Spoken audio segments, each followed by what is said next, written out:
the CIA in search of Atlantean aircraft, allegedly. The legends of Atlantis are found within the myths of many cultures, dating back thousands of years.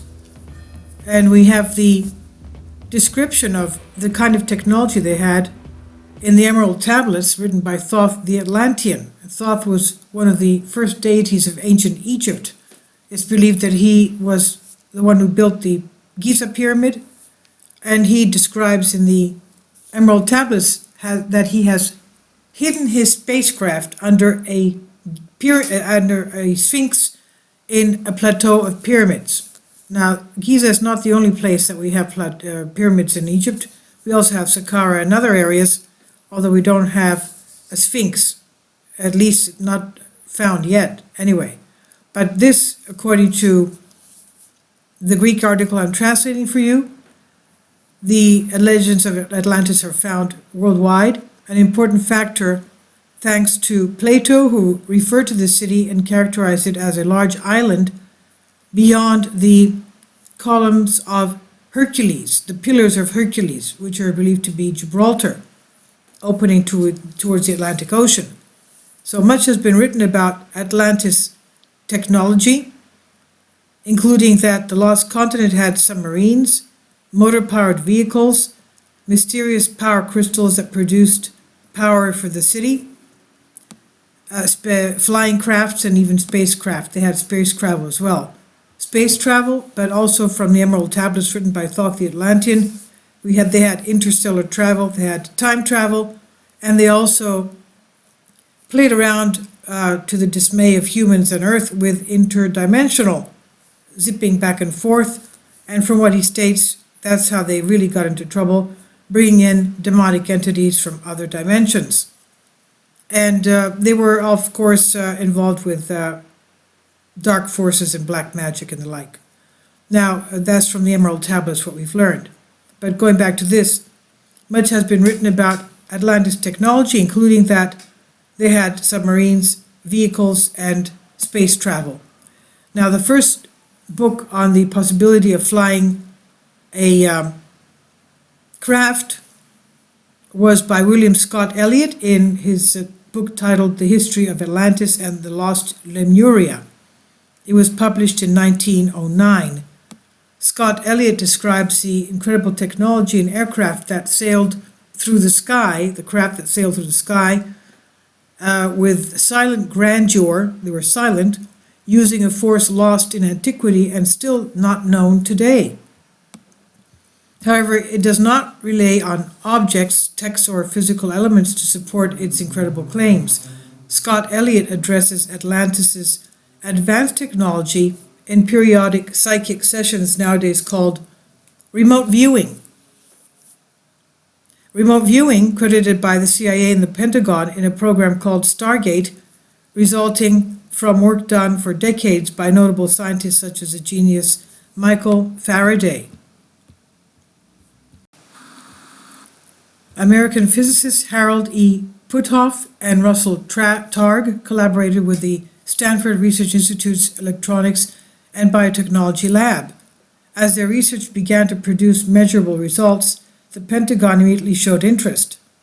At the same time, the CIA and the intelligence service followed the course of paranormal and mental experiments conducted by the Soviets and the Chinese. Scott Elliott used a technique similar to remote viewing to see exactly what the Atlanteans were doing and how their society was working. He also investigated the scarcity of what took place in Lemuria. In his book on the construction of airships, he wrote, quote, "The material with which the airships were built was made of wood or metal. The previous ones were made of wood. The platforms used are extremely thin, but the injection of non-weight-bearing substance gave a hardness like skin, with the necessary combination of lightness and durability. And when the metal was used, it was generally an alloy. 2 white and 1 red metal were introduced into the composition. The result was white like aluminum and lighter in weight. The large sheet of this metal was extended over a large sheet of this metal was extended over the rough structure of the ship, which was then forged in form and electrically welded where necessary. However, if it were made of metal or wood, its outer surface was perfectly smooth and apparently without problems, and glowed in the dark as if it were coated by light. Okay, light coated. With a coat of light paint. A light paint. And, sorry, I'm translating for you. They were shaped like boats, like ships, and they were always covered because if they went at full speed, it would not be convenient, even safe for anyone remaining on the top deck. The propeller and steering gear could start at either end. The fact that the Atlanteans may have had airplanes is supported by certain pieces of information that survived the destruction of Alexandria's large library. The pieces of surviving reels, that means cylinders, seem to give a detailed account of ancient history lost in modern times. It's also believed by some scholars that ancient Atlantis coincided with the superstate of ancient India 15 to 20,000 years ago. These two countries may have had trade agreements, and if the Rama Empire, nowadays mentioned, had actually been a flying Vimana, then the Atlanteans perhaps even had their own spacecraft, such as these. Those who dealt with such global mysteries often refer to the ancient empires of India and the Atlantean high technology. The so-called Rama Empire of northern India and Pakistan was developed at least 15,000 years ago in the Indian subcontinent and was a nation of many large and complex cities, many of which can still be found in the deserts of Pakistan, north and west of India. The Rama culture has apparently been alongside Atlantean culture in the Atlantic Ocean and is governed by enlightened priest kings, quote unquote, who governed the cities.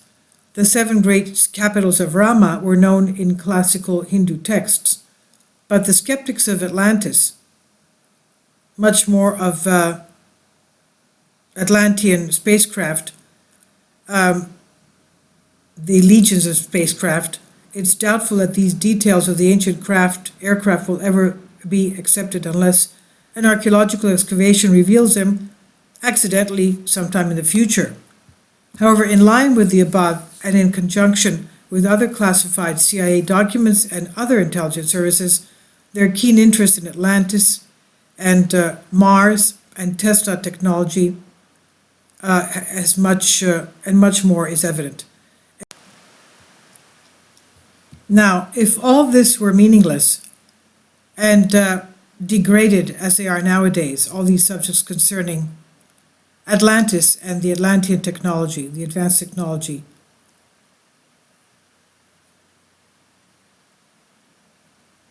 in that case, they would not have been showing this much interest in all these things. This is translated for you from Greek, DIadrastika. Please tell me what you think about this. What are your comments? We know that the ancient Indian legends and also the Vimanas were supposedly spaceships, and obviously we have also the fact that the hieroglyphs in ancient Egypt in the Abydos temple of Seti I also has hieroglyphs of ancient craft, submarines, helicopters, airplanes, things that we have today that we never believed that they had in the past. But obviously they did, otherwise they wouldn't have these hieroglyphs. And this temple of Seti in Abydos was around thousands of years before the pharaoh Nectanebo of Egypt. And he had a lot of temples destroyed, except for this one, because he said that this is the actual place where the overlords of Egypt came, and that they had this was one of their sacred locations. And this is also where we find this lintel of a doorway showing various types of modern craft that we have today. Also from the Tully Papyrus, one of the pharaohs of Egypt was a witness And in there, he has his witnessing of the extraterrestrials or sky gods coming from the heavens, landing on the Giza Plateau with their spaceships. And he was in awe of them. Not only in awe, he was really frightened. He called them the overlords of Egypt, meaning that there were some entities, humanoids, somebody coming, landing with spacecraft, and they were the overlords. Everybody there, even the Pharaoh, knew that they were his superiors. So something very strange has been taking place in antiquity that we still don't know too much about because of the catastrophes and the destructions, even unfortunately, the burning of the Alexandria Library in ancient Egypt. Alexandria was a city that Alexander the Great built, and the library was full of basically all the knowledge of the whole world up to that time. But because it was burnt, a lot of these sacred texts, these ancient texts with all these mysteries and even advanced technology are no longer with us.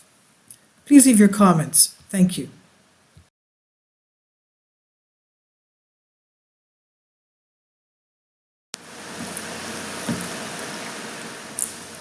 If you'd like to join me on my Patreon account, you will hear content not covered by mainstream media.